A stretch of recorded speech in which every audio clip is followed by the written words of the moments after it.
In order to continue to breathe the fresh air of liberty, we must protect that fresh air.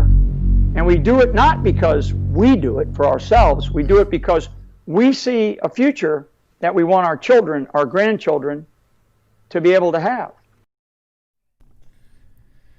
So all of you high-speed patriots that watch this channel, I'm sure have been wondering, well, when's CERC going to do something about this Michael Flynn thing? He's been covering it for a long time.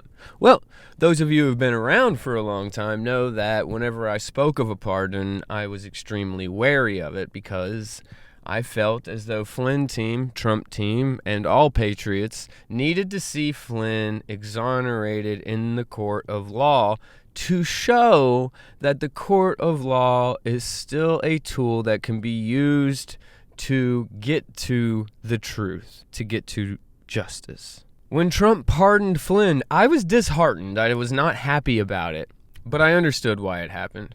My reservation was I wanted to see how the deep state hack Judge Emmett Sullivan was going to react to the pardon. Well, we've got his reaction. Judge tosses criminal charge against Flynn following Trump pardon. Although Judge Emmett Smith ultimately ended the case, he lambasted the Justice Department. Well, I'm going to do what I'm supposed to do, but not without crying about it. A federal judge has closed the 4-year-old criminal case against former National Security Advisor Michael Flynn, acknowledging the pardon that Donald Trump issued last week to the only Trump administration official charged in special counsel Robert Mueller's investigation of alleged ties between Trump campaign and Russia. U.S. District Court Judge Emmett Sullivan, who'd been wrestling for months with a highly unusual request from Attorney General William Barr to drop the prosecution, said Tuesday that bid was rendered moot by Trump's decision to grant Flynn a sweeping pardon for all his alleged lies to the FBI and any other offenses he may have committed in connection with Mueller's probe. What's not said right here is that General Flynn was given a pardon of innocence. And if you would like, you could look up the difference between a pardon and a pardon of innocence. It's an interesting dive. The history of the Constitution, its structure, and the Supreme Court's interpretation of the pardon power make it clear that President Trump's decision to pardon Michael Flynn is a political decision, not a legal one, Sullivan wrote in a 43-page opinion.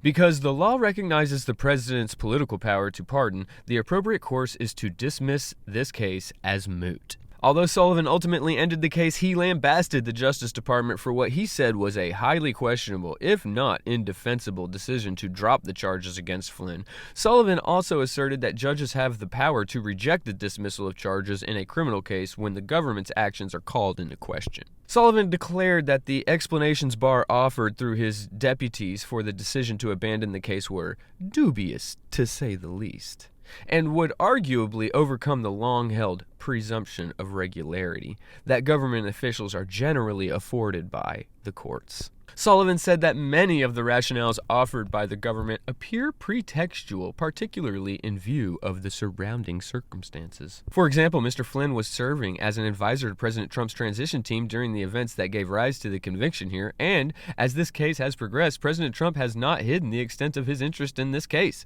Judge Sullivan said. So the fact that Trump didn't want to let his homeboy burn, that's used as evidence against him in Judge Sullivan's pissy paper.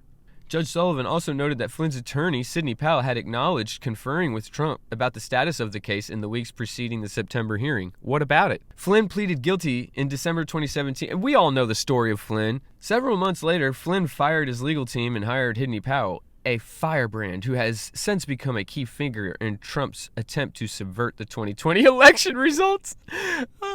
Politico, I wish you were an actual magazine production so that I could buy you and wipe with your pages. Rather than quickly dismissing the case, Sullivan pushed back, appointing an outside advisor who urged him to reject the DOJ's motion as a thinly veiled effort to protect an ally of the president who was implicated in the same investigation that threatened Trump. The investigation that found that Trump didn't do anything wrong. The only accusation against General Flynn was that he was talking to the Russian ambassador as Obama was imposing unreasonable restrictions on the country to cause angst between the incoming team and the outgoing team. So the national security advisor for Trump had the audacity to reach out to the Russian ambassador and say, hey, could we please not just escalate this? I understand that you guys have to respond to what has happened, and I accept that. But could you please not escalate it one step further and give the Trump administration a chance to establish a better working relationship with your country? Yeah, that's what Flynn was being charged for, folks. Doing his motherfucking job. Excuse my language, but this pisses me off. Judge Emmett Sullivan. United States District Court for the Federal District of Columbia, United States of America v. Michael T. Flynn. For the reasons stated in the accompanying memorandum opinion, it is hereby ordered that the government's motion to dismiss pursuant to Rule 48A ECF number 198 is denied as moot. And it is further ordered that the government's consent motion to dismiss this case as moot, ECF number 308, is granted. And it is further ordered that this case is dismissed as moot. So ordered. Signed, the humbly most reluctant Emmett G. Sullivan. Congratulations, Mr. Sullivan. You've somehow become the most hated judge in America.